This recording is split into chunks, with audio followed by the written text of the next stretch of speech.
Veg தாங்க. பாருங்கள், தேங்காய் பாலெல்லாம் போட்டு பட்டாணி போட்டு பாஸ்மதி ரைஸ் போட்டு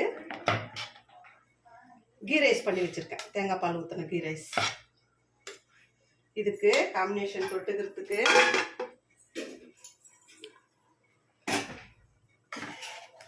மஷ்ரூம் போட்டு மஷ்ரூம் கிரேவி பண்ணியிருக்கேங்க.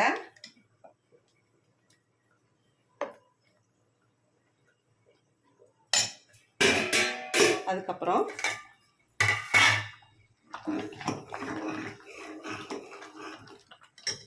கொஞ்சம் சாம்பார் ஊற்றிக்கலாம். பருப்பு சாம்பாருங்க இது.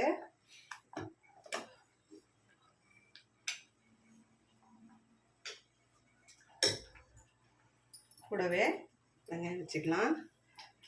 இதான் ஃப்ரெண்ட்ஸ் லஞ்சு. நீங்களும் வாங்க சாப்பிடலாம். இன்னொரு வீடியோவில் சந்திக்கலாம். பாய்ங்க.